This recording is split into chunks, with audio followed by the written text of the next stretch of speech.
So I got a couple things in the mail for the shopping cart in the last couple days. I got some little wheel hubs for the 1-inch axle, and as you can see, I got some nice meaty go-kart tires as well. So I actually picked these up from Brent. He had some extras laying in his shop back at his house, so he just let me have those, and those are gonna be going on the shopping cart. So those definitely look really sick. They're nice and wide. They're like actual racing kart tires, and got the hubs already bolted in there. But before I can throw those tires on, I need to make the rest of the frame underneath it, because I honestly don't know if what I have welded on can support the weight of the motor right now. If I try to put those on, it might try to bend and break off right here, because there's nothing supporting to the cart itself. So we're gonna run over to a metal supply store and get some more 1-inch tubing, and I'm gonna try to make the rest of the frame, get the wheels and tires on, and then just see where we go from there. Maybe try to fab up an exhaust if I can find some piping for that too, but I don't think I'm gonna be able to get to that today. So we're just gonna go and get some 1-inch tubing right now for it. I'm gonna get a little extra. So 3 feet and 20 inches. So I don't know math. 3 feet and 20 inches? 36. And that's like 20. 5 feet almost total. Yeah. So 3 feet and 20 inches of just inch. And I'll probably also get some extra, because we'll probably need to make some like supports under it. But so you need like 8 feet? Yeah, something like that. You need 6 and 6 and 2. Yep. Plus some extra, right? You're gonna add an X underneath of it? I'll just get like 8 I'd get like, no, I'd get more than that. From there to there? Yeah. We'll see how long do they sell them in? Are they like 10 foot 14 pieces? foot probably 14? Pieces, I think, yeah. I might just get a full 14, honestly. Yeah, and just have me cut it in half. Yeah, well, you'll use it for something, so. Yep, that'll work.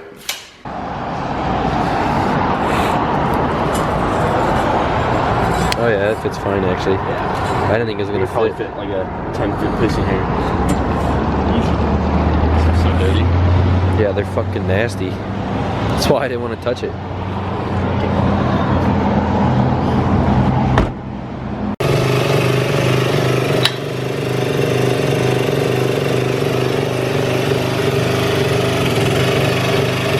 So we just got home, and on our way back we stopped by PFI to get this piece right here bent. I already had the measurements before we left, so that should be pretty good to go. I just have to trim whatever I don't need off the back, but before I can start on welding the bottom of it to the rest of the cart, I need to pull the motor back off, because I need to flip this thing upside down, and there's no way I'm going to do that with the motor still attached to it.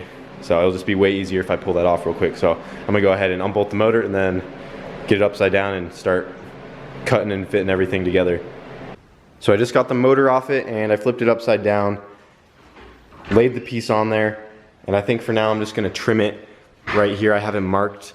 It's still a little long on both sides, but I might keep the front end of it a little long, because I kind of like how that pokes out right there. So we'll see what that looks like, but for now I'm going to at least trim this one side and then see what it kind of looks like, because it'd be nice to have this in case I have like the steering stuff up front, and that can kind of protect everything if that's just poking out a couple inches right there, and I think it looks pretty good like that. But we'll find out after I cut it. So I flipped it back over, and I was just kind of thinking about how I'm going to do this, and I think I'm going to weld it on about like where it's at right now. It's not quite long enough in the back right here. It ends right there when I originally wanted it to go all the way back to this piece right here, but I'll just cut out a section to add right there, no problem. But I'm really liking it like that a lot more, because I'll be able to fit some more steering stuff up here if I need it, and when the tires are on, because I do want the front wheels to be pretty much in line with the front of the cart right there with the basket. With those on right there, it'll still have a little bit of a bumper coming out in front of the front tires, so I just think it looks better like that as well. So I'm gonna go with that and get that welded into place. I might have to kind of weld this side down and then hammer this side in, because I'm not sure if you can see it on camera, but this side is just a little longer with the way the angles are. So I'm gonna have to weld this side down first and then kind of tap it in place where I want it, and then I'll get it all the way welded down. But it should look pretty good like that. Guys coming to pick up Hayden's rotary out of the RX-7, and the transmission gonna be all gone today.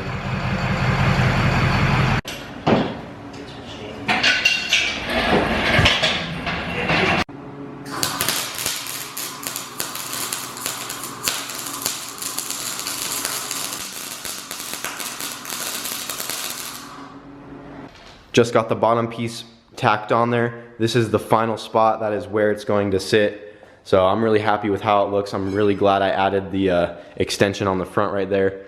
I like it a lot. So I measured the inside to inside right here and here, made sure all that is nice and square, everything lines up great. All I got to do now is cut out the 2 little sections to go right here and right there. That'll help give it some more support in the back and help kind of tie in this back piece to the rest of the cart. And once I get those cut out, I'm gonna just tack them on there, probably add a couple stitch welds because everything is where it needs to be anyway, so I might as well go ahead and weld those up. And I'm probably gonna flip it back over and start mocking everything up, put the engine back on, put the axle on, and try to get it onto its wheels and tires and show you guys what it's gonna look like. I'm not gonna be completely done with the frame underneath the cart, but at least once I add those 2 little supports right there, I can kind of flip it back over, make sure everything lines up how I want it, and once I'm sure everything is good, then I'll go back and probably add more to the frame, add some cross sections and just kind of strengthen it a little bit. But I really want to see what this thing looks like with the wheels and tires on the ground. So I'm gonna go ahead and get those cut out real quick and get them welded on and go from there.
Just got the wheels and tires on this thing. The motor's just resting right now. It's not bolted at all. I just kind of set it on there, but holy shit, guys. You cannot tell me this thing does not look badass with those go-kart tires, especially these back ones. They are so wide. This thing is coming together so nice. I really want to drive it now, but I still got to get more done on it. I'm just really loving the way this thing looks right now. Like, look at that thing. That is so sick. I'm really glad I left that piece on the front extended like that. It looks really good. I think it looks better like that than it would if I left it tucked up under there. So let me know what you guys think. I am absolutely in love with this thing right now. And everything in the back is still just tacked up, but as you can see, I can stand in it just fine, put all my weight on it. It's not going anywhere, and nothing's even fully welded down yet. But it is getting there. I just want to drive it, but I still have to do quite a bit of work on this thing. Pretty much all I would need to like really drive it right now would be an exhaust and kind of ghetto rig, a throttle cable, clutch, and shifter assembly. And I could drive it like right now, but I got to make those things legit, and I still got to redo the whole front end because, as you guys know, this front end is freaking super jank, super loosey-goosey. So I need to tighten all that up, and I will be going back and reinforcing the frame underneath. Most likely putting some more right here, right where a driver would sit, kind of reinforce that so it's just not this thin little metal shit on the shopping cart kind of holding the whole weight of a person. So run a bar through there and it should be good. Run some X's in there, make it nice and strong. But this thing is definitely coming together really nice. I went ahead and pulled everything back off, and since I still have some time tonight, I'm just gonna go ahead and weld everything back up. So for instance, like these axle bearing holders, I need to weld the back side of those, and there's still plenty of other things that still need to be welded up. And I'm gonna go ahead and put the supports underneath the cart and just get the whole frame of it done besides the steering, so I don't have to worry about it anymore. And all that will be done, and I can slap the motor back on and everything else put back on the cart, and I don't have to worry about welding any more on the frame itself, like I said, besides the steering stuff. So I'm gonna go ahead and knock that out real quick and probably call it for tonight. And Lucy will be right here in case I need any help. I got everything I had welded up, but I did not put the supports in just yet like I wanted to, because I realized I don't have my seat yet, and I'm not sure how I'm going to mount it. So once I get a seat, then I will run the supports, because when I lay the seat in there, it'll just be a lot easier to know where to put the support bar so I can make a bracket to the seat, because I do want to put a seat in this eventually, but I will probably just drive it around with no seat for a bit, just for fun. So didn't fully get the frame done, but I did get everything I had welded up. So like you can sit in it now, it's solid, it's not going anywhere. Like it's all beefed up. Some of my welds are pretty ugly. That Harbor Freight MIG welder gets a little temperamental, but it did the job. I wanted to show you guys the back of it real quick, show you the whole chain assembly. Don't think I've shown this yet. So everything over here is pretty much bolted down, and got the jack shaft right here. The motor rotates forward. That's why I can't put the motor backwards, or else it would just be going in reverse. So when you spin the axle like that, it drives the motor forward. That just drives the jack shaft, and then that drives the axle. So pretty straightforward. Now you guys kind of get the idea. To adjust the chain tension, I just slide this back and forth for that chain, and then this one I just kind of got lucky and it's in a pretty good spot. Little loose, but I can always add a tensioner right here later on if I need to do that. But wanted to show you guys how that worked. Another thing, I may have to change the gearing later on, because as you can see, this gear right here is pretty small, and the way that's geared, this thing might have a really high top speed, which would be sick, but it might have too high of a top speed, and like first and second might just be lugging around and not having enough on the low end. So we'll see how that works out once I get it all running. Probably gonna set the battery and gas tank somewhere in this area, gonna trim this jack shaft to length, clean everything up, but I am really happy with where it is at so far. That's gonna be it for tonight. Just keeping those of you who are interested in the shopping go-kart updated. More to come. Thanks for watching.